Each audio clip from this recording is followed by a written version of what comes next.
88 թվականի 30 տարի առաջ 88 թվականի այսօրը երրորդ օրն էր մեր շարժումը։ Ես որպես այդ կազմակերպիչներից մեկը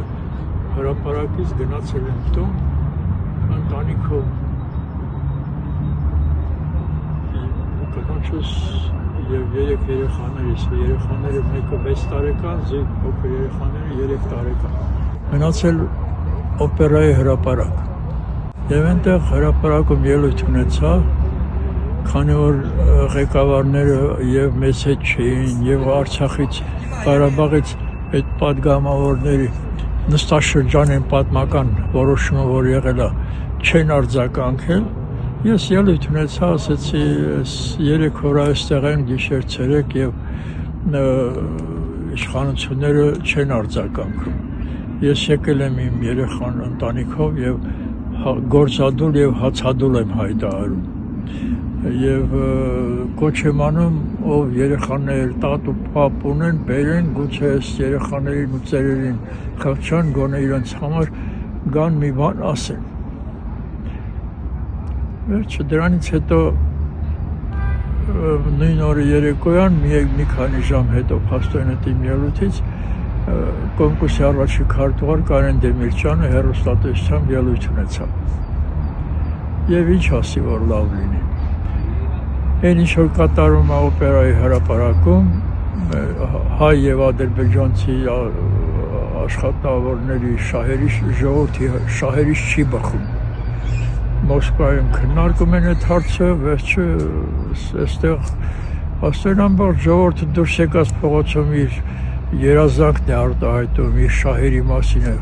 բարձրաձայնում և երկրի ղեկավարը ասում է ժողովրդի շահերից չի բխում։ Այսօր երկիրը ավելի ծանր վիճակում է, քան այն ժամանակ էր և այս գործընթացը, որ շարունակվի, ես անընդհատ այս վերջին տարիներին անընդհատ ասում եմ, այս ինչ որ կատարվում է, որ շարունակվի, Հայաստանն էլ կարժանանա Արցախի ճակատագրին և հիմա բարդությունը նրանում է, որ ժողովրդի մի մասը հիասթափված, մի մասը հուսահատված, մի մասը չգիտեմ, այս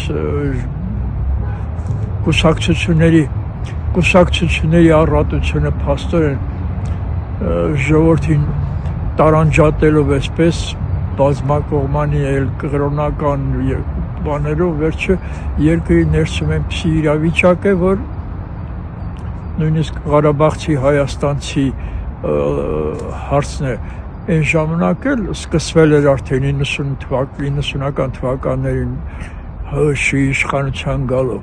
բայց հիմա ծայրահեղ բանի է հասել այս վերջին պատերազմից բանից հետո և հիմա այս գործընթացը իրոք որ կործանման է տանում, իշխանությունները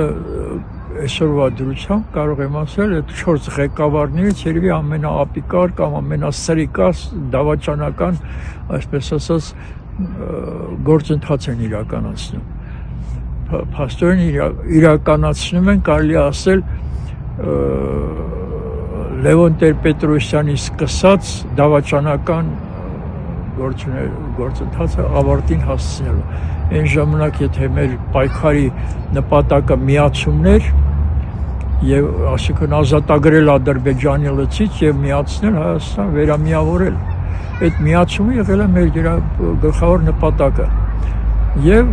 Լևոն Տեր-Պետրոսյանը այն ժամանակ պարտադրեց Արցախի ղեկավարներին կամ առանձին անկախացեք կամ մտեք նորից Ադրբեջանի կազմ, պատրաստ էր այդ Ադրբեջանի կազմում տեսնել բանին Արցախին։ Դե չարիքից նվազագույն սկզբունքով ընտրվեց անկախությունը։ Հիմա մեր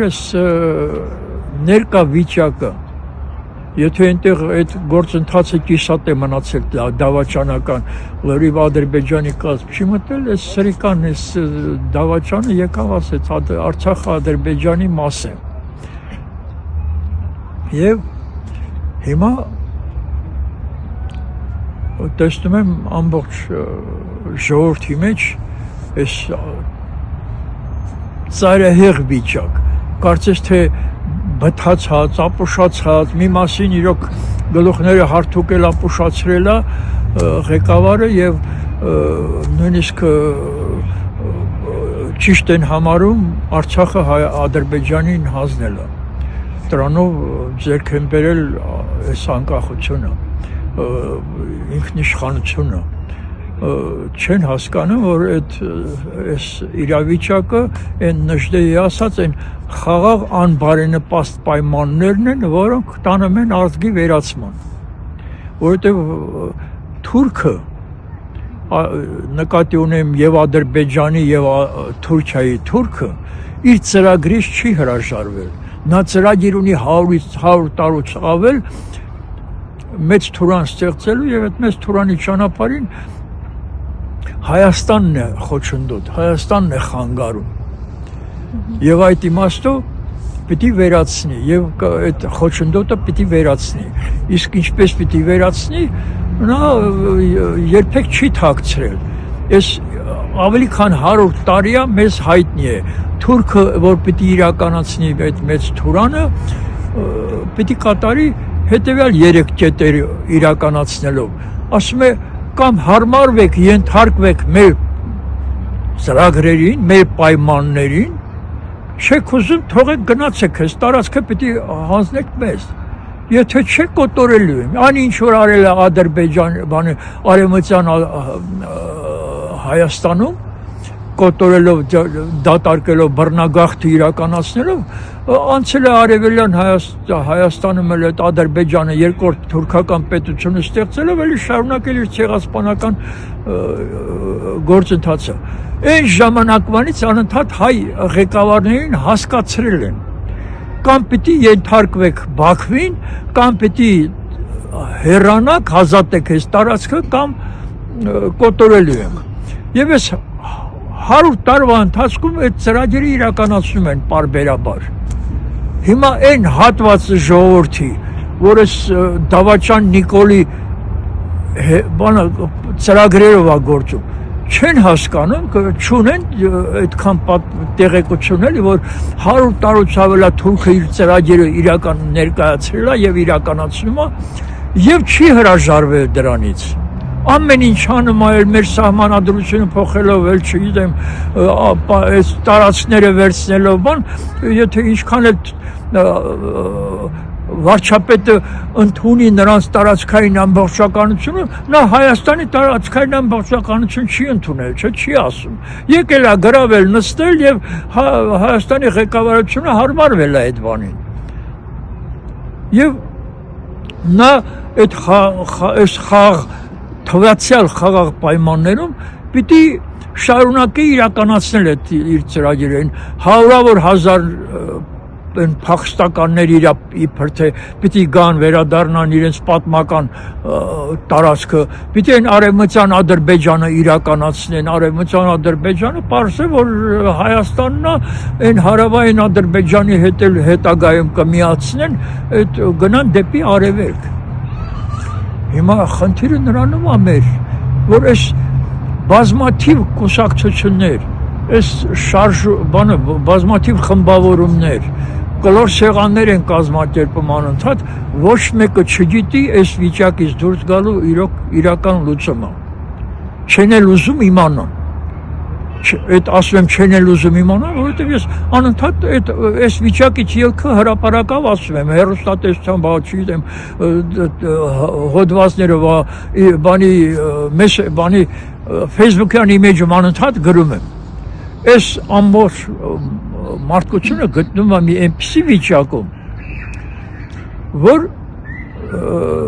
նման իրավիճակներում պատմությունն է ցույց տալիս, որ հայտնվել են ուսուցիչներ, մարդկության մեծ ուսուցիչներ, այսպիսի ծանր վիճակներում, երբ մարդկությունը քաոսային վիճակում է, երբ որ կործանման ճանապարհին է եւ մարդկությունն է կործանում եւ մոլորակն է կործանման տանում, այդ անապատացում, բոլորը իրենց քաղաքակրթության ճգնաժամ խոր։ Եվ հայտնվել են ուսուցիչներ, տվել են նոր ուսմունք, որը եւ տալիս է բացատրություն իրավիճակի ընկալման համար, եւ այս վիճակից դուրս գալու ելքը։ Եվ ինչպես որ մարդկության համար տրված է այդ բանը, նույնն էլ պիտի լինի ամեն մի ժողովրդի, ամեն մի երկրի համար։ Հիմա այս մեր երկրում այդ գաղափարները, այդ բարձրագույն ուժերի տված ուսմունքի մասին, գաղափարների մասին, փրկարար գաղափարներ, այդ ամեն ինչի մասին առայժմ ես եմ մենակ խոսում։ Եվ սա է ելքը, եւ եթե այդ կուսակցությունները, այդ խմբավորումները, չգիտեմ, այդ կլոր սեղաններին քննարկումներ են անցկացնում, եւ այդ մասին ոչ մի բան չեն ասում, գաղափար չունեն, ուրեմն անիմաստ դատարկաբանությամբ են զբաղված։ Բոլորը, առանց բացառության, ես որևէ բացառություն չեմ կարող անել։ Եվ այստեղ ստացվում է, որ այն Քրիստոսի ասած որ ասում որտեղ 2-3 հոգի հավաքվեն իմ անվան շուրջ, ես նրանց հետ եմ, նրանց մեջ եմ։ Այդ 2-3 հոգին, այդ Նժդեի ասած, Թումանյանի ասած, այդ միաբանության մի խումբ մարդկանց կամ Վերնատան նման կամ էլ Նժդեի այն բանի ճշմարիտ մտավորականների ընտրանին։ Պիտի այդպիսի մի բան կազմի եւ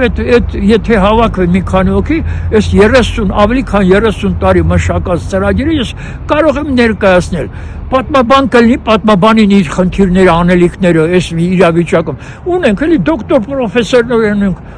պրոֆեսորներ ունենք տարբեր ոլորտների, բայց ժամանակակից այսօրվա արդիական կյանքի պահանջներին ոչ մեկը չի բավարարում։ Եվ ես պատրաստ եմ, եթե լինեն այդպիսի խումբ ձևավորվի եւ հավաքվեն, հոգեբանին կներկայացնեմ հոգեբանության զարգացման ուղին, այսօրվա դրությամբ։ Նախ պիտի ընդունենք, որ պիտի մի նոր 88 թվականի շարժման նման մի բան պիտի սկսվի։ Ժողովրդին, ամբողջ ժողովրդին պիտի ինչ-որ այդ միաբանության ոտքի կանգնելու այդ բանը արվի, այդ կոչը բոլորն են անում, բոլոր կուսակցությունների կամ խմբավորումների ղեկավարներ ժողովրդին կոչ են անում, դուրս եկեք փողոց, դուրս եկեք, միացեք, արթնացեք, չգիտեմ։ Արտանանում հետևից գնա, որ միկի բոլորն էլ մոլորված շեղված են ճիշտ ուղուց։ Եթե մի մասը հույսը դնում է Ռուսաստանի վրա, տեսանք Ռուսաստանի իշխանությունները մեզ դավաճանեցին։ Պարզ է, ուրիշ բացատրություն ես չեմ տարածվի։ Մենակ Նժդեի խոսքը հերիք է, ասում է մեր թշնամու բարեկամը մեր թշնամին է։ Իսկ Ռուսաստանի ղեկավարը բազմիցս ասել է, Թուրքիան ու Ադրբեջանը իրենց բարեկամներն են։ Այդ հերիքա, որպեսզի մենք նրանց էլ չասեմ, որ ես սովետի ժամանակ էլ այն ցեղասպանություն Սումգայիթի Բաքվի իրականացման գործում էլ իրենց մատախառներ, իրենք մասնակից, իրենց թույլտվությամբ այդ ամենը արվել։ Եվ այս վերջին տարիներին էլ տեսակ, եկան այն խաղաղապահների փրձը, դա իրականացրին 91 թվականի Կալչո օպերացիայի կրկնությունն էր դա։ Կաչո օպերացիան իրականացրին, սովամահ էին անում ժողովրդին, ստիպված պիտի թողեին գնային, են էլ պիտի թողեցին, եկան այն բանից հետո, երբ որ սեպտեմբերի 19-ին սկսեցին ռմբակոծել արդեն ամբողջ, տեսան, որ չեն ենթարկում ու չեն հուսալքվում։ Եվ հիմա այս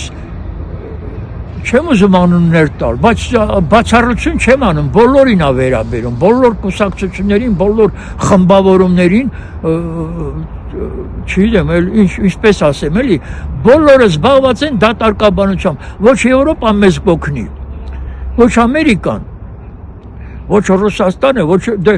Թուրքիանի, չեմ ասում, Թուրքիայի հետ բարեկամությունը դա նշանակում է ուղղակի մտնել, դառնալ վիլայետ թուրքական, այդ իրենց Թուրանի իրականացումն է այդ ուղին։ Եվ հիմա մենք պիտի գիտակցենք, որ մենակ ենք մնացել, մեր ռեսուրսներն էլ բավարար չեն պատերազմելու, եւ այս իրավիճակում, երբ որ մենք գիտենք նա թուրքը ծրագիր ունի մեզ ոչնչացնելու, մենք ծրագիր չունենք պաշտպանվելու, այդ միակ բանը մնում է մեր միաբանությունը, լուծումը լինում է մեր միաբանությունը եւ այդ մեր միաբանությամբ վերին ուժերի օգնությունը ստանալը։ Իսկ այդ վերին ուժերի օգնությունը կարող է լինել միայն այդ վերին ուժերի պլանի շրջանակներում գործելու դեպքում։ Այդ իրենց պլանի մասին տարիներ շարունակ Facebook-յան իմեջում ալբոմներում անընդհատ գրում եմ նախ նպատակը հստակ ընտրված է ըստ նրանց ծրագրերի բարձր կուլտուրայի երկիր ստեղծելու գաղափարը լրիվ համապատասխանում է իրաց պահանջներին եւ նաեւ մեր ազգի մեծերի գաղափարներին եւ այս տեսակետից այն մնացած ամեն ինչն էլ այդ բոլոր կետերը բոլոր ուղղություններով բանով գործունեությունը էլ կրթական համակարգի գիտության բոլոր ոլորտներում պիտի հեղափոխություն լինի միաժամանակ պիտի հեղափոխություն իրականացվի պատրաստ եմ այդ բոլոր ուղղությունների վերաբերյալ առանձին մասնագետների այդ ծրագրերի հիմնադրույթները նշելու կարելի է մեկ-մեկ վերլուծելով ցույց տալ թե գրականության, թե հոգեբանության, թե փիլիսոփայության, կենսաբանության, պատմության բոլոր ոլորտների խայտառակ վիճակը, որ այսօր այդ վիճակն է, բայց ոչ մեկը չի խոստովանում։ Գրողը գրականագետը իր համար աշխատում, հոգեբանը իր համար աշխատում, բայց դատարկաբանությամբ են զբաղված։ Ոչ մի ոլորտում առաջընթաց չկա, ոչ մի ոլորտում չի գիտակցում խնդրի բուն իեությունը։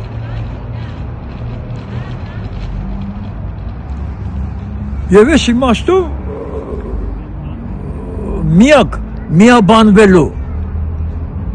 միաբանվելու միակ հնարավորությունը միջոցը մարդկության մեր ժողովրդի գիտակցությանը հասնել, որ մեր ապագան վտանգված է։ Մենք կործանման ճանապարհին ենք։ Եվ այս 35 տարվա պայքարի ընթացքում համոզվել եմ մի բանում մեր ժողովրդին միաբանում է վտանգի գիտակցումը, երբ որ ժողովրդին վտանգ է սպառնում այդ պատերազմի բանի ժամանակ ամբողջ հայությունը Սփյուռք, Հայաստան, Արցախ միաբանվում էր։ Հենց այդ պատերազմը վերջանում է, սկսում են իրար ուտել, սկսում են իրար դեմ ելույթներ, վերջ այդ ինքնակայքայման։ Դա ուղղակի հետևանք է հասարակության այն նյութապաշտական, աթեիստական, այսպես ասած, գիտակցության, որ դա համատարած երևույթ է։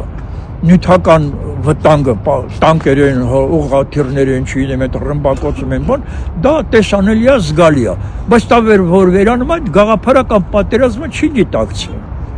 Առանձին մասնագետներ կարող է մեկ հիբրիդային պատերազմ ասեն, չգիտեմ, քաղաք։ Եվ այդ պատերազմները ինֆորմացիոն պատերազմ կասեն, չգիտեմ, տարբեր անուններ, բայց չի գիտակցում, որ այդ գաղափարական պատերազմը աշխարհում ընթանում, հին եւ նոր աշխարհների միջեւ։ Այն ինչ որ ասեք մեզ, այս պարտադրում են ինչ որ պայմաններ, դա այն հին աշխարհի սկզբունքներն են, որը պիտի վերանա, այս անցումային փուլում դա վերանալու է։ Պիտի գիտակցենք եւ չենթարկվենք այդ ուժի դիրքից խոսելու կամ իրանց գործընթացները իրականացնելու։ Իրանց այդ հաղթանակներն է դա ժամանակավոր երևույթ է։ Բայց մենք դա պիտի գիտակցենք եւ այդ ճիշտ ուղին ընտրելու դեպքում մեր երկիրներ, ժողովուրդներ կփրկվի։ Մենք փրկության խնդիր է դրած։ Եվ իմ ներկայացրած այս 30 տարվա ընթացքում մշակածներ փրկության ծրագիր է։